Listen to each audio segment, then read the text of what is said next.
Thank you very much for continuing to follow Movie Film Recap.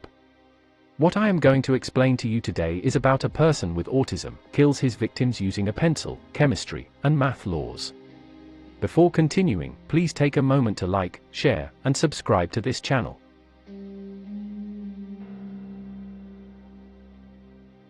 Milo Stanfield is a young man who appears to have autism.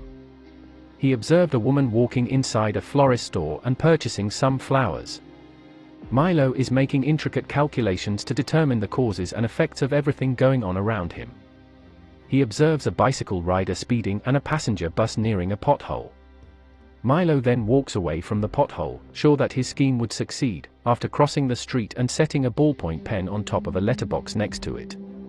An elderly man reading a newspaper notices the pen as it falls to the ground after a car suddenly drives over the pothole and sprays some water on it. When the man bends down to pick up the pen, the speeding bicycle rider tries to avert his direction, causing him to strike the letterbox and fall on the fruit shop nearby.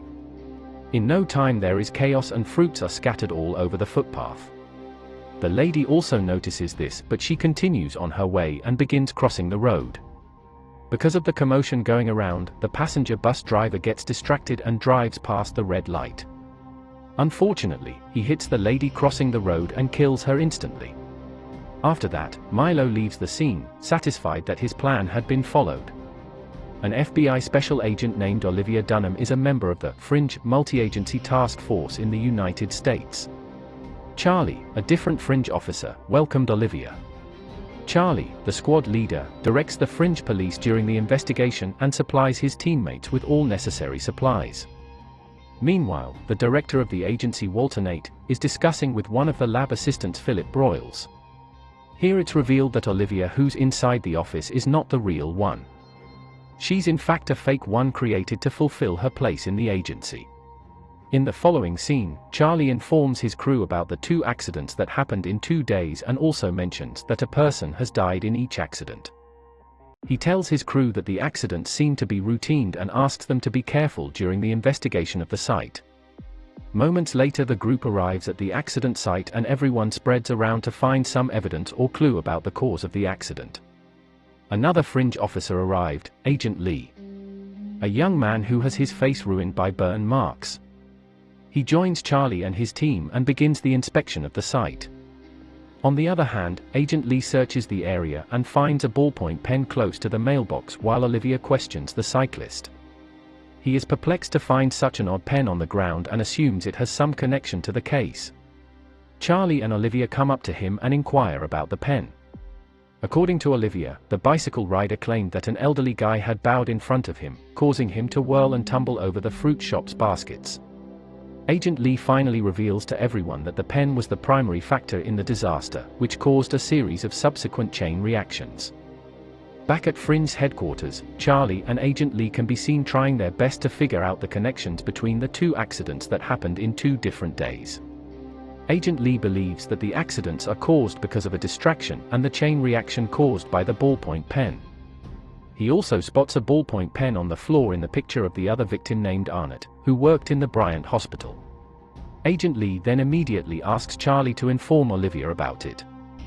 Charlie, Agent Lee, and Olivia speak with Astrid, a mathematician from Fringe. Agent Lee explains the entire scenario to Astrid and suggests that someone may have evaluated all the surrounding factors and made it work in their advantage. Astrid, however, dismisses it, stating that no human being is capable of accounting for all the variables in their environment. However, as they are debating over it, a second accident of a similar nature occurs, and the team rushes to the scene. They discover a bus close to crushing an old guy at the scene of the collision. Olivia concludes that the murderer was unsuccessful in his attempt to kill the victim this time. During this time, Charlie learns that the dog that ran onto the road distracted the driver and resulted in the accident. Olivia spots a ballpoint pen that resembles the ones from the earlier cases.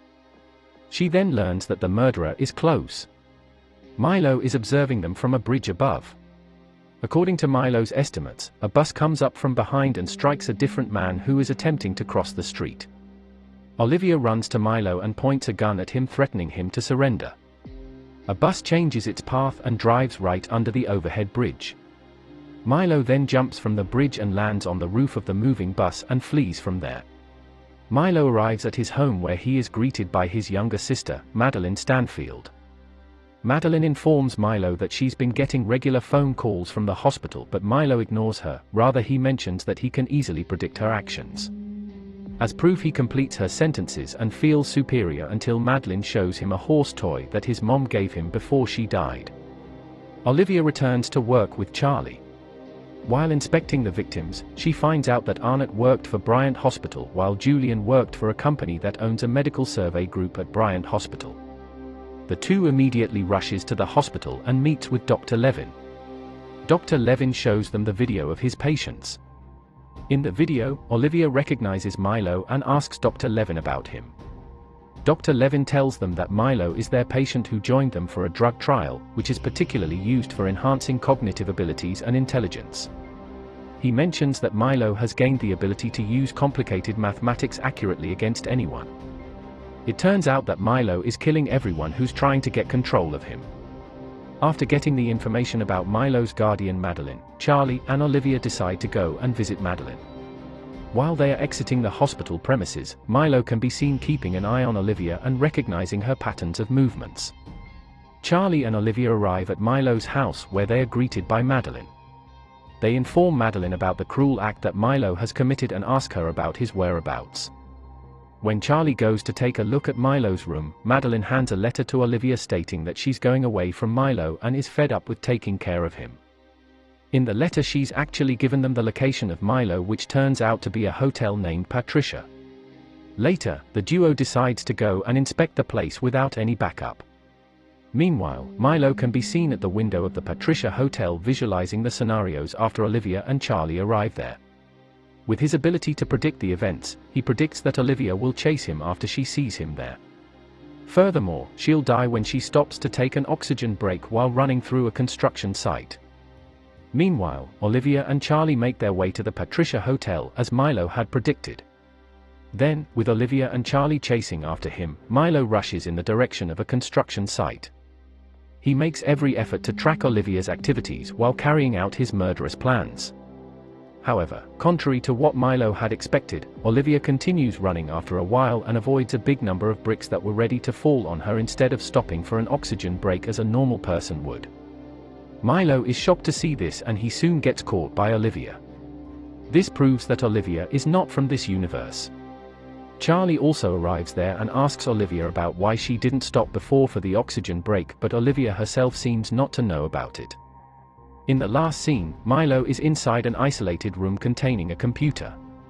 The doctor informs Olivia and Madeline that Milo's brain has become so advanced that no human can comprehend his thoughts other than a computer. I hope you enjoyed this video. Soon, we will have more videos. If you have any requests or recommendations, just leave a comment below. Don't forget to share this video and subscribe or follow here.